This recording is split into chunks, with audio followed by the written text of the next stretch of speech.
Hello बच्चों, आज मैं आप लोग के लिए एक चैप्टर लेके आई हूँ। ठीक है, एक्सरसाइज 9.1 क्लास 8 का है। ठीक है, ये गवर्नमेंट स्कूल के सिलेबस है। गवर्नमेंट स्कूल हो या प्राइवेट स्कूल हो, दोनों स्कूल का सिलेबस सेम ही होता है, बस चैप्टर का फेर रहता है। अगर इसमें 9 चैप्टर दिया है तो उसमें 6 चैप्टर होगा। इस चैप्टर का नाम है बीजीय व्यंजक हिंदी में, और इंग्लिश में इसको बोलते हैं अलजेब्रिक एक्सप्रेशन। ठीक है, तो इसमें जो उसमें होगा वही इसमें भी वही कंडीशन लागू करेंगे, वही मेथड लागू करेंगे जो उसमें करेंगे। ठीक है, तो चलिए वीडियो स्टार्ट करते हैं क्वेश्चन नंबर 1 से। क्वेश्चन नंबर 1 में क्या है, पहले ये आपको समझना है कि बीजीय व्यंजक होता क्या है, यानी अलजेब्रिक एक्सप्रेशन क्या होता है, अलजेब्रिक क्या होता है। ठीक है, देखिए हमें क्या करना है कि कोई भी x और y या a to z, ऐसा समझ लीजिए a to z, अगर कोई भी दिया हुआ है a से z तक, कोई भी मतलब ये मान लीजिए कि नॉन वैल्यूएबल नंबर्स हैं ये। ठीक है, जिसको हम लोग चर राशि हिंदी में कहते हैं। तो इसमें क्या होता है कि इसमें वैल्यू दिया नहीं होता, हमें इस वैल्यू को पता करना होता है। तो वैल्यू पता कब करते हैं, जब वो हमें इक्वेशन के फॉर्म में जब होगा तब हम उसकी दो चर राशि है, इसमें दो चर राशि है x और y, इसमें जोड़ना है, हमें क्या करना है, जोड़ना है। ठीक है, तो बाकी कुछ नहीं करना है। जोड़ने का मतलब है कि ये दोनों चर जो है वो समान रहेगा। समान का मतलब ये यहाँ एक्स वाई है तो यहाँ भी एक्स वाई रहेगा, ए बी है तो यहाँ भी ए बी है, यानी समान पदों को जोड़ना है। तो जोड़ना किसको है, नंबर को जोड़ना है। ठीक है, तो यहाँ पर 1xy प्लस 3xy कर लेंगे। ठीक है, और कुछ नहीं करना है, बस इस नंबर को ही आपको जोड़ना है। बाकी ये सब कितनी बार भी होगा एज इट इज ही इसको रखना है। ठीक है, तो एक्स वाई तो एज इट इज रह गया, यानी जैसे का तैसा। 3 और 1 को जोड़ देंगे तो कितना आ जाएगा, 4। इसका आंसर होगा 4x और y। ठीक है, इन दोनों को जोड़े तो कितना आंसर आया, 4x और कि x square plus 3x plus 2x plus 9, इनको जोड़ना है। दो टर्म है। ठीक है, बीच में कॉमा है, देखिए x स्क्वायर। ठीक है, ये x स्क्वायर है, x square plus 3x comma 2x plus 9, मतलब कह रहा है कि इसको जोड़िए, दोनों को जोड़िए। अब मैंने अभी क्या कहा आपको कि जो समान पद होगा यानी सेम टर्म्स को एक साथ लेना है। ठीक है, देखिए इसका तो कहीं भी जोड़ा दिखाई नहीं दे रहा आपको, तो इसको तो एज इट इज आप रख दीजिए। ठीक है, ये देखिए यहाँ पर x है और यहाँ भी x है, ये दोनों को आप जोड़ दीजिए तो कितना आ जाएगा, 5x आ जाएगा। 3 और 2 5 हो जाएगा। अब प्लस 9, अब तो कहीं भी सवाल नहीं उठता कि ये कहीं भी जुड़ेगा, कोई भी टर्म एक जैसा है नहीं इसलिए जुड़ेगा नहीं, इसलिए इसको हम इसी को आंसर लिख देंगे। ठीक है, तो चलिए नेक्स्ट सवाल की तरफ चलते हैं। सवाल नंबर 3 क्या कहता है कि x स्क्वायर और y स्क्वायर को जोड़ना है। तो मैंने अभी आपको बताया कि दोनों चर राशि अगर अलग अलग हों तो दोनों को एज इट इज रख के आंसर लिख देना है। ठीक है, ये सवाल देखते हैं। 7x माइनस 8x है। ठीक है, तो 7x प्लस माइनस 8x, देखिए अब यहाँ पर दो चिन्ह लड़ रहा है आपस में, यहाँ है प्लस और यहाँ है माइनस, ये दोनों लड़ रहा है। तो मैंने एक वीडियो इस पर बना रखा है, उसको आप लोग अच्छे से जाके देख लेंगे कि प्लस माइनस लड़े तो क्या निकलता है। ऐसे है तो मैं बता देती हूँ, प्लस माइनस निकलता है माइनस। ठीक है, तो यहाँ पर भी क्या निकलेगा, 7x और ये लड़ा तो माइनस 8x। अब देखिए, अब इनको घटाएंगे तो भाई 7 में से 8 तो घटेगा नहीं ना, इसलिए हम 8 में से 7 घटाएंगे तो कितना बचेगा, 1, माइनस का 1 बचेगा। ठीक है, और ये x एज इट इज रह जाएगा, ये इसका आंसर। अगला चलते हैं, सवाल देखते हैं क्या कहता है कि 8a plus minus 2a plus 7a plus 2b। ठीक है, सवाल में देखिए 3a है और एक b है, तो हम जो समान है यानी एक जैसा है, इक्वल है, उनको हम एक साथ ले लेंगे। तो 8a प्लस माइनस लड़ा तो माइनस हो गया 2a, अब प्लस 7a प्लस 2b। ठीक है, अब हम बॉडमास रूल फॉलो करेंगे। तो बॉडमास में सबसे पहले ऐड आता है, 8 प्लस 7 दोनों को जोड़ देंगे तो 15 हो जाएगा। 15a minus 2a plus 2b। ठीक है, 15 में से 2 माइनस कर देंगे तो कितना बचेगा, 13 प्लस 2b। अब देखिए, अब इस स्टेज के बाद, इस स्टेप के बाद अब तो जोड़ना घटाना है नहीं, क्योंकि देखिए यहाँ ए आ गया और यहाँ पर बी आ गया, इसीलिए हम यहीं पर छोड़ के इसको यहीं लिख देंगे आंसर। नेक्स्ट सवाल है 8x minus 2x minus 6x। ठीक है, तो 8x फिर लगाएंगे प्लस, क्योंकि जोड़ना है हमें, और सवाल में जो है उस साइन को हम यहाँ लिख देंगे। ठीक है, प्लस माइनस 6x। ठीक है, चलते हैं आगे। तो यहाँ क्या होगा 8x plus minus minus 2x plus minus minus 6x। ठीक, अब देखिए यहाँ पर हमेशा याद रखिए कि किसी भी डिजिट के आगे उसका साइन छुपा होता है। जैसे 8 के आगे क्या छुपा है, प्लस, तो ये प्लस है, ये माइनस है, ये माइनस है। ठीक है, तो सबसे पहले हम इन दोनों को क्या कर देते हैं, जोड़ देते हैं। तो 8x माइनस प्लस, माइनस और माइनस क्या होता है, प्लस होता है, पर साइन यहाँ पर माइनस का बड़ा है इसलिए माइनस लगाएंगे। 6 प्लस 2 कितना हो जाएगा 8x। ठीक है, तो क्या हो जाएगा अब ये बताइए।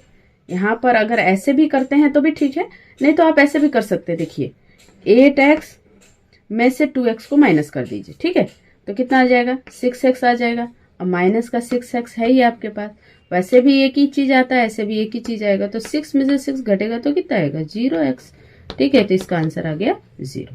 ठीक है, अगले सवाल की तरफ। ये है डेसिमल वाला। देखिए डेसिमल में जोड़ना घटाना कैसे करते हैं। तो डेसिमल का जोड़ घटाव बहुत ही आसान है, इसको आप कर सकते हैं। Plus 1.7x। ठीक है, तो 2.3x में से इसको जोड़ेंगे। तो कैसे जोड़ेंगे बच्चों को, देखिए बहुत टफ लगता है ये सवाल। तो इसको क्या करेंगे हम, 1 डेसिमल के पास जो है उसको डेसिमल के पास रख देंगे। अब इन दोनों को हम क्या कर देंगे, जोड़ देंगे। तो x का तो x ही उतरेगा। 7 प्लस 3 को जोड़ेंगे तो कितना आएगा 10, कैरी लगा 1, 2 1 और 2 1 3 और 1 4।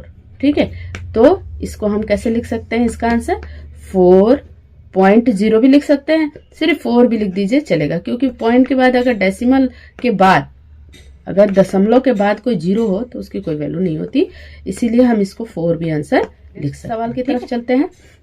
नेक्स्ट क्वेश्चन क्या कहता है कि 2/3x plus 2/3x plus 1/3x minus x। अब इसके नीचे कुछ भी नहीं है तो इसको भी बाई 1 कर लेंगे, क्योंकि फ्रैक्शन में है तो सबको नीचे 1 करना ही पड़ेगा। ठीक है, तो अब क्या करेंगे, सीधी सी बात है, इनका एलसीएम ले लेंगे तो कितना आ जाएगा 3। लाइक फ्रैक्शन है। ठीक है, ये एक अनलाइक है। तो अब क्या करेंगे 2x प्लस यहाँ क्या हो जाएगा 1x माइनस 3x। ठीक है, अब इन दोनों को आप जोड़ दीजिए, कितना आ जाएगा 2 1 3 हो जाएगा, और माइनस 3x बटा के 3 आ जाएगा। ठीक है, तो ऊपर क्या आ गया 0/3, यानी क्या आंसर आएगा 0। क्लियर। ठीक है, ये आंसर। चलिए सेकंड सवाल देखते हैं। पहले व्यंजक में से दूसरे को घटाइए।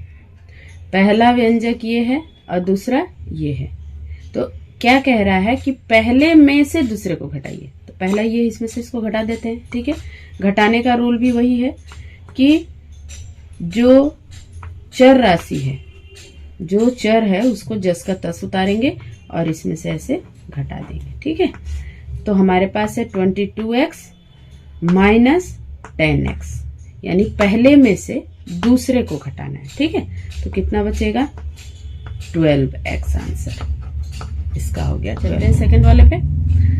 तो सेकंड क्या कह रहा है कि 17xy माइनस 19xy।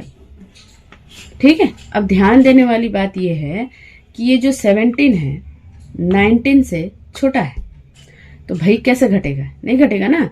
तो हम क्या करेंगे 19 में से 17 घटा के और माइनस का चिन्ह लगा देंगे। ठीक है, तो 17 में से 19 घटेगा तो कितना बचेगा भाई, देंगे 2xy पर साइन कितना होगा माइनस। ठीक है, नेक्स्ट सवाल पे चलते हैं। a² प्लस 1 माइनस, ब्रैकेट लगा लेते हैं क्योंकि ये 2 पद हैं। कितने पद हैं 2, इसको इंग्लिश में बोलते हैं 2 टर्म्स। ठीक है, माइनस 2a। ठीक है, तो माइनस है, पहले से ही माइनस है और हमारे पास सवाल में भी माइनस है, तो हम इसको ऐसे नहीं लिखेंगे, हम इसे माइनस लिख के फिर यहाँ लिखेंगे -2a, ठीक है। तो यहाँ क्या हो जाएगा a square plus 1 minus minus क्या हो जाएगा +2a, ठीक है।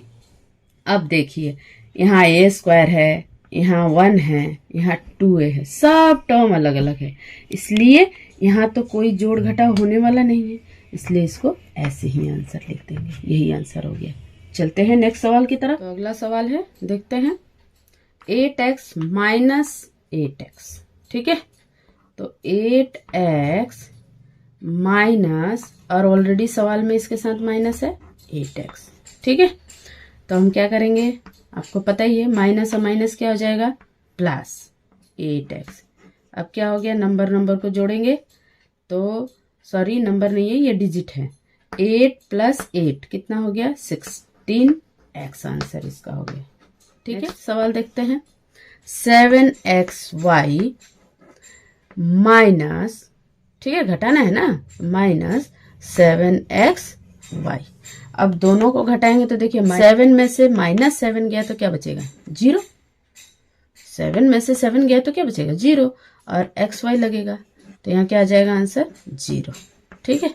नेक्स्ट सवाल की तरफ 7.3x माइनस 1.3x, ठीक है।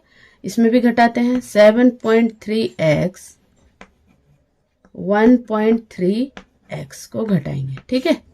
तो क्या होगा, x तो x ही उतरेगा, 3 में से 3 गया 0, 7 में से 1 गया 6, तो इसका आंसर कितना आ जाएगा 6x आंसर, ठीक है।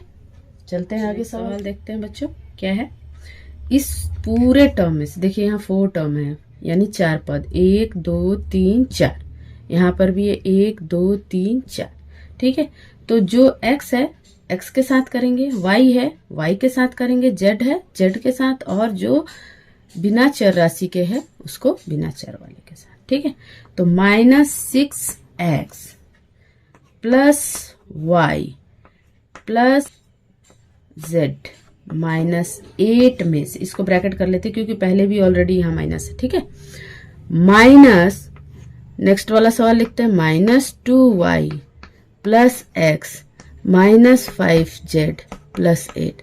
अब आप बोलिएगा कि भाई यहाँ ब्रैकेट करने की क्या जरूरत थी, ब्रैकेट करने की जरूरत थी ना, यहाँ देखिए यहाँ माइनस करना है, ऑलरेडी अंदर एक माइनस है, तो हम साइन को क्या करेंगे, एक दूसरे से सबसे कंपेयर करेंगे ना, लड़ाएंगे ना, इसके साथ इसका, इसके साथ इसका, इसके साथ, तब तो चेंज होगा ना, कोई एक टर्म नहीं ना है कि बस उसको किए और हो गया, ठीक है। इसलिए ब्रैकेट लगाया जाता है, आप भी लगाइएगा, नहीं लगाइएगा तो गलत हो जाएगा, ऐसे जोड़ घटाव नहीं कर पाएंगे आप, ठीक है। चलते हैं लिखते हैं -6x plus y plus 4z -8। अब देखिए इससे लड़ेगा तो माइनस और माइनस क्या हो गया +2y, ठीक है। इस पहले से काम इसका खत्म, दूसरे से तो माइनस और प्लस -x हो जाएगा। फिर अगला टर्म कीजिए, माइनस और माइनस प्लस हो जाएगा 5z, माइनस और प्लस -8 हो जाएगा, ठीक है। अब हमारा टोटल टर्म ये मिल गया। अब इनको क्या करना है, एक जैसे जो टर्म्स है उनको एक पास लाना है, ठीक है। एक पास लाएंगे तो एक पास लाने के लिए क्या करेंगे हम, तो लिखते हैं पहले x के टर्म को ढूंढते हैं कहाँ है, देखिए एक x यहाँ है, दूसरा x यहाँ है, साइन के साथ हम लिखेंगे, ये याद रखिएगा साइन के साथ, क्योंकि गणित बिना साइन के कुछ भी नहीं है, ठीक है। तो नेक्स्ट चलते हैं y की तरफ, y प्लस का है, अब ढूंढिए y कहाँ है, यहाँ है, ठीक है। तो +2y, चलिए अगला टर्म है इसका 4z, अब इसमें z ढूंढिए कहाँ है, यहाँ है, +5z, अब बिना चर वाले के साथ 8 और -8, क्लियर हो गया।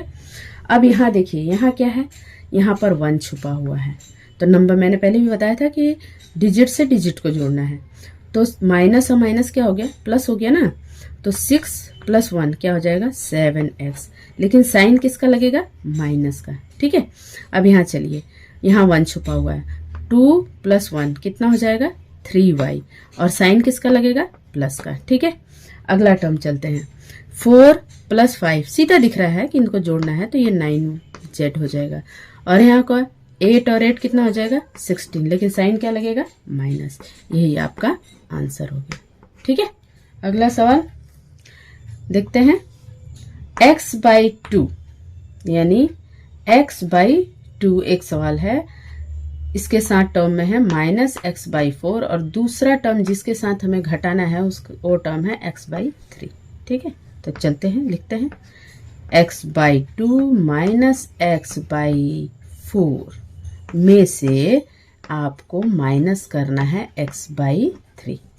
ठीक है, हमेशा याद रखिए जो सवाल बोल रहा है उस सवाल को पहले ध्यान से पढ़ें, पहले व्यंजक में से। तो पहला हमारा ये है ना, इसी में से हमको घटाना है। तो पहले अंदर वाले को सॉल्व कर लेते हैं।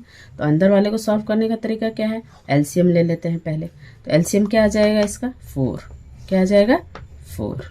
ठीक है, 2 2 जा 4, 2x हो जाएगा यहाँ पे, माइनस ये 4 से 4 डिवाइड होगा तो 1 टर्म्स में, तो यहाँ हो जाएगा 1x। ऐसे भी लिख सकते हैं आप, -x/3। ठीक है, अगला स्टेप क्या है इसका, 2 में से 1 गया, क्या बचेगा, 1x/4। ये हो गया -x/3। ठीक है, अब फिर से देखिए 2 टर्म हो गया। अब इसको क्या ले लेंगे हम, इसको हम यहाँ कर लेते हैं। ठीक है, इन दोनों को x/4 माइनस x/3 दोनों का एलसीएम लेंगे तो कितना आ जाएगा, 12। कितना आ जाएगा, 12 आ जाएगा। अब ये देखिए, इससे इसको डिवाइड किए तो 3x आ गया, माइनस इसको इससे डिवाइड किए तो 4x आ गया। ठीक है, क्लियर। हमेशा याद रखेंगे ये जो बराबर है ना, ये लाइन जो है ना, ये बीचों बीच आना चाहिए। ठीक है, तो यहाँ पे देखिए 3 में से 4 तो जाएगा नहीं ना, अब 4 में से 3 को घटाइए तो क्या बचेगा, -x बचेगा, 1x मान लीजिए, 12। ठीक है, 1 लिखिए या नहीं लिखिए वैसे भी दिखाई देता है वो। तो आंसर इसका क्या आ जाएगा आपका, -x/12 आंसर। ठीक है।